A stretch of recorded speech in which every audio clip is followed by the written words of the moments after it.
پھر اللہ تعالیٰ پوچھتے ہیں، یعنی جھنجھوڑتے ہیں انسان کو، وما لکم لا تؤمنون باللہ، اور تمہیں کیا ہو گیا، تمہیں کیا ہو گیا ہے کہ تم اللہ پر ایمان نہیں لاتے. یعنی یہ بات کس سے ہو رہی ہے؟ ظاہر ہے کہ یہ بات ہم سے ہی ہو سکتی ہے. یعنی جن کا معاملہ یہ ہے کہ بات سمجھا رہے ہیں، بات سمجھ میں آ رہی ہے، اللہ پر ایمان لائے ہیں، اس کے باوجود پھر یہ بات ہے کہ تم اس طرح کیوں نہیں لاتے ایمان جیسا ایمان کا معاملہ ہے. یعنی ایمان کا معاملہ تو یہ اللہ تعالیٰ کہتے ہیں کہ انما المؤمنون الذین آمنوا باللہ ورسولہ ثم لم یرتابوا وجاہدوا فی سبیل اللہ باموالہم وانفسہم.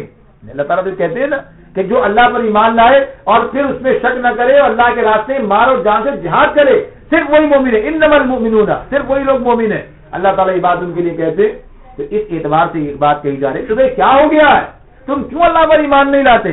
کیا تمہیں مرنے کا پر یقین نہیں ہے؟ کیا تمہیں اللہ پر ایمان نہیں ہے، اعتماد نہیں ہے؟ وما لکم لا تؤمنون باللہ. تو یہ جھنجھوڑ دینے والی بات ہے، تمہیں کیا ہو گیا ہے؟ والرسول یدعوکم لتؤمنوا بربکم، اور رسول تمہیں بلا رہا ہے، تمہیں پکار رہا ہے. یعنی آج اس کی تعلیمات ہمارے سامنے، لتؤمنوا بربکم، کہ اپنے رب پر ایمان لاؤ، یعنی رب پر ایمان لانے کے تقاضے پورے کرو. آج ایمان کے تقاضے ہمارے سامنے قرآن و سنت کی صورت میں موجود ہیں. قرآن و سنت ہمیں آج مخاطب کرتے ہیں، مطالبہ کرتے ہیں، حالات ہمارے سامنے ہیں اور کہتے ہیں تم ایمان کی روش اختیار نہیں کرتے، تم ایمان کے تقاضے پورے نہیں کرتے. آج دنیا میں شیطان کس طرح موجود ہے، آج شیطان کی ضروریت کیا کر رہی ہے، آج کس طریقے سے مسلم معاشرے کو تاراج کیا جا رہا ہے، آج کس طرح سے فحاشی، بے حیائی، کیا کیا چیزیں جو ہیں اسلامی معاشروں پر مسلط کی جا رہی ہیں، غلامی ان کے سر پر آ گئی ہے، لیکن تمہیں اب بھی ہوش نہیں آتا. یعنی یہ بات ہے اب بھی تمہیں ہوش نہیں آتا. وما لکم لا تؤمنون باللہ، تمہیں کیا ہو گیا کہ تم اللہ پر ایمان نہیں لاتے؟ یعنی یہ ساری صورتحال اس سب کے بعد پھر آدمی کب لائے گا؟ اسی لیے کہتے ہیں کب، آخر کب، وہ وقت نہیں آیا. وہ بھی اسی کے اندر، انہی آیات کے اندر آگے وہ چیزیں بھی ہمارے سامنے آ رہی ہیں. تو اللہ تعالیٰ کہتے ہیں تمہیں کیا ہو گیا کہ تم اللہ پر ایمان نہیں لاتے، اور رسول تمہیں پکار رہا ہے کہ تم اللہ پر ایمان لاؤ. لتؤمنوا بربکم، اپنے رب پر ایمان لاؤ. وقد اخذ میثاقکم ان کنتم مؤمنین، اور وہ تم سے پختہ عہد لے چکا ہے اگر تم مومن ہو. اب یہاں وہ بات بھی آ گئی جو بتا رہی کہ واقعی اہل ایمان سے بات ہو رہی ہے. وقد اخذ میثاقکم ان کنتم مؤمنین، اور وہ تم سے میثاق لے چکا ہے اگر تم مومن ہو. یعنی اس اعتبار سے یہ بات سامنے رکھ دی گئی کہ جو میثاق، اور یہ بات دین کا معاملہ کیا ہے، یہ ایک میثاق ہے، یہ ایک معاہدہ ہے. جسے اللہ تعالیٰ بار بار ان الفاظ سے جو ہے کہ تعبیر کرتے ہیں، یہ بتا رہے ہوتے ہیں یہ میثاق ہے، یہ معاہدہ ہے. سورہ مائدہ کی آیت 7 میں اللہ تعالیٰ نے وہاں بھی یہ بات کہی، وَاذْكُرُوا نِعْمَتَ اللَّهِ عَلَيْكُمْ وَمِيثَاقَهُ الَّذِي وَاثَقَكُم بِهِ إِذْ قُلْتُمْ سَمِعْنَا وَأَطَعْنَا. یاد کرو اللہ کی نعمت کو جو اس نے تم پر کی ہے، اور اس پختہ عہد و پیمان کو نہ بھولو جو اس نے تم سے لیا ہے جب تم نے کہا ہم نے سنا اور ہم نے اطاعت کی. یعنی دین کیا ہے؟ میثاق کی بات ہے.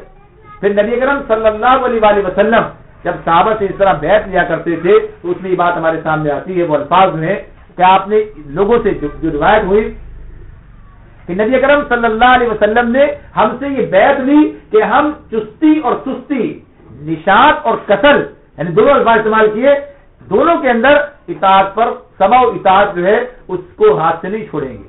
یعنی ہر حالت میں، جب ہم اچھے حالات میں ہیں خوش ہیں تب بھی کریں گے، اور جو چیزوں پر جو ہے آدمی کو پریشانی ہے یا کہیے کہ حالت اچھی نہیں ہے اس حال میں بھی، ہر حال میں بہرحال ہم اللہ اور اس کے رسول کی اطاعت کریں گے. سمع و اطاعت کی بات کی.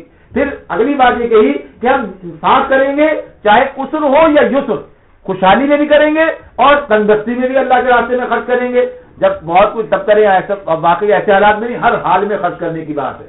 امر بالمعروف کریں گے اور نہی عن المنکر کریں گے، اور اللہ کی خاطر حق بات کہنے میں ہم کسی کی ملامت سے نہیں ڈریں گے. یہ کیا ہے؟ بیعت ہے جو نبی کریم صلی اللہ علیہ وسلم نے یہ معاہدہ. اللہ تعالیٰ کہتے ہیں کہ وقد اخذ میثاقکم، وہ تم سے میثاق لے چکا ہے ان کنتم مؤمنین، اگر تم مومن ہو. اور اصل میثاق کیا ہے؟ لا الہ الا اللہ محمد الرسول اللہ. یہ میثاق ہے جو ہم سب نے اللہ کے ساتھ باندھا ہے، اور یہی وہ میثاق ہے سمینا و اطعنا، سنیں گے اور اطاعت کریں گے، جہاں جو کچھ مطالبہ ہوگا اسے پورا کریں گے. پھر اللہ تعالیٰ کہتے ہیں هو الذی ينزل علی عبده آیات بینات، وہی ذات تو ہے کہ جو اپنے بندے پر آیات نازل کر رہا ہے تاکہ لیخرجکم من الظلمات الی النور، تمہیں اندھیروں سے نکالے اور تمہیں روشنی میں لے آئے. وَإِنَّ اللَّهَ بِكُمْ لَرَؤُوفٌ رَحِيمٌ، اور بے شک اللہ جو ہے وہ تم پر بڑا شفیق اور رحیم ہے. اللہ جو ہے وہ بڑا شفیق اور رحیم ہے. یہاں پر وہی بات جو شروع میں آپ کے سامنے تھی، اس کی شفقت کی بات، اس کی رحمت کی بات، انسان کا معاملہ کیا، وہی ضرورت کی بات، یعنی اسے اس بات کی ضرورت ہے کہ اسے سیدھا راستہ بتایا جائے، اسے کامیابی کی راہ دکھا دی جائے، اس کے لیے یہ آسان کر دیا جائے، اسے کسی طریقے سے اس راستے پر لایا جائے۔ اللہ رب العالمین نے انسان کو جو ضلالت کے اندھیروں میں بھٹک سکتا ہے، جو گمراہی کی دلدل میں پھنس سکتا ہے، جو کہیے کہ معصیت کی تاریکی میں مبتلا ہو سکتا ہے، جو کہیے کہ ظلم کے اندھیاروں میں بھٹک سکتا ہے، جہالت کی طرف جا سکتا، یہ ساری چیزیں ممکن ہے انسان کے لیے، یعنی اللہ نے جو اختیار اسے دے دیا ہے، اگر اس کی کوئی کہیے کہ رہنمائی نہ کی جائے، اس کے لیے کوئی سیدھے راستے کا بندوبست نہ کیا جائے، اس کے اندر کوئی ضمیر نامی چیز موجود نہ ہو، یہ سب کچھ ہو جائے گا۔ تو اللہ تعالیٰ نے مہربانی کی ہے، اللہ کا یہ فضل ہے کہ اس نے ہمیں صاف شاہراہ دکھا دی ہے، یعنی یہ قرآن کا نزول جو ہے یہ اللہ کی رحمت اور اس کی رحمت، اس کی شفقت کا جو ہے یہ ایک مظہر ہے کہ اللہ تعالیٰ نے یہ کتاب نازل کر دی جس کے ذریعے سے اس نے ہمیں سیدھا راستہ دکھا دیا، صحیح بات سمجھا دی، یعنی یہ بات جو ہے کس کی طرف سے ہم کر رہے ہیں، قرآن کی طرف سے، اللہ کی طرف سے، کہ صحیح راستہ یہ ہے، کامیابی کا راستہ یہ ہے، ایک بہترین طریقہ یہ ہے کہ ہم اپنا مال، اپنی جان، اپنے اوقات، اپنی چیزیں اللہ کے راستے میں خرچ کرنے کے لیے تیار ہیں، یہ کامیابی کا راستہ ہے۔ یہ کون بتا رہا ہے؟ یہ قرآن بتا رہا ہے، اور پھر قرآن مجید ہمیں پوری زندگی کا سارا راستہ، ہر چیز جو ہے کھول کر پھر روشنی کے اندر ہمیں سب چیزیں بتا رہا ہے۔ تو یہ جو بات ہمارے سامنے ہے کہ اللہ تعالیٰ نور کی طرف لے جاتا ہے، اللہ تعالیٰ نور کی طرف رہنمائی کرتا ہے، تو وہ کس ذریعے سے؟ انہی آیات کے ذریعے سے۔ لیکن جو ان آیات سے غافل ہو جائے، جو ان آیات سے منہ موڑ لے، جو ان سے آنکھیں بند کر لے، یقیناً یہ روشنی اس کے لیے نہیں ہے۔ اللہ تعالیٰ جب یہ بات کہتے ہیں اللہ ولی الذین آمنوا یخرجہم من الظلمات الی النور، اللہ تعالیٰ اہل ایمان کا ولی ہے، وہ انہیں تاریکیوں سے نکالتا ہے، روشنی میں لے آتا ہے۔ تو ایسا نہیں ہوتا کہ وہ انہیں ادھر سے اٹھاتا ہے اور ادھر پہنچا دیتا ہے، بلکہ کیا بتایا اسی آیت نے بتا دی یہ کیسے ہوتا ہے۔ اللہ تعالیٰ ان آیات کے ذریعے سے، یعنی قرآن نازل کر کے پھر انہیں یہ روشنی دے رہا ہے کہ جس کی مدد سے وہ اپنے زندگی کو روشن کر سکتے ہیں، اس اندھیارے کو اجالے سے بدل سکتے ہیں۔ تو یہ ذریعہ ہے ہمارے پاس، یہ کتاب روشنی بخشنے والی، اس کو بھی اللہ نے نور کا، سب کچھ اس کے لیے بات یہ آپ کے سامنے ہے۔ تو اس سے یہ اللہ کی رحمت ہے، اس کی شفقت اور مہربانی ہے۔ لیکن اگر آدمی کوئی کسی کے ساتھ مہربانی کر رہا ہو، کوئی کسی کی ضرورت پوری کر رہا ہو اور وہ سمجھنے کے لیے تیاری نہ ہو، اور وہ اس کی جو ہے ناشکری کر رہا ہو اور وہ اسے نظر انداز کر رہا ہو، تو اس سے بڑی حماقت اور کیا ہو سکتی ہے۔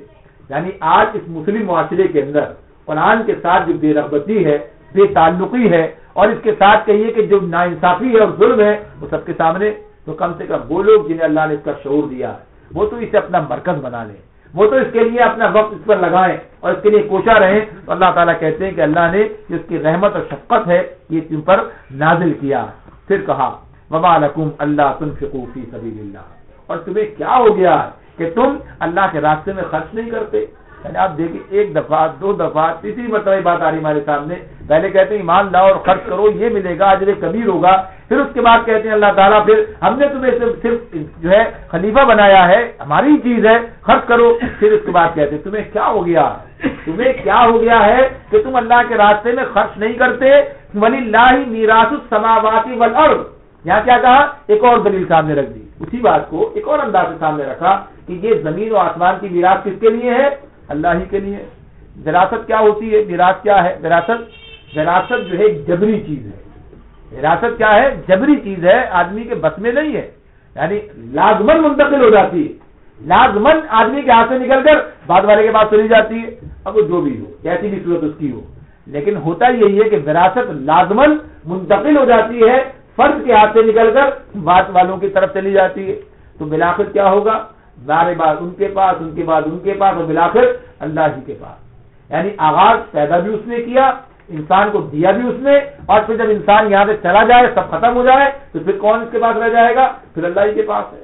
تو وَلِلَّهِ مِيرَاثُ السَّمَاوَاتِ وَالْأَرْضِ، اللہ تو وہ ہے جس کے پاس ہی سب کچھ آنا ہے، لیکن اگر تم اپنے ہاتھ سے دو گے تو اس دینے کا، تم اپنے ہاتھ سے کرو گے کام، تو اس کے نتیجے میں کیا ہوگا؟ وہ تمہارے لیے بن جائے گا۔ یعنی یہ جان کس کے پاس جانی ہے؟ بالآخر مر کے آدمی کہاں جاتا ہے؟ اللہ کے پاس چلا جاتا ہے۔ اگر اللہ کے راستے میں مر جائے، یعنی اگر یہ سب جوانی کہاں چلی جاتی ہے؟ فنا ہو جاتی ہے نا، ختم ہو جاتی ہے۔ اگر اسے اس راستے میں لگا دیا جائے، ان اوقات کو جو ہمارے ہاتھ سے ہر لمحے پھسل رہے ہیں، اگر انہیں کہیں جا رہے ہیں، ختم ہو رہے ہیں نا، یہ فنا ہو رہے ہیں، لیکن اس حیثیت سے کہ اللہ کے پاس جا رہے ہیں، حساب ہے، کتاب ہے، سب کچھ ہے، تو اگر انہیں اپنے ہاتھوں سے اپنی مرضی سے استعمال کر لیا جائے، اس میں لگا دیا جائے، تو یہ ہمارے حق میں آپ بہتر ہو جائیں گے۔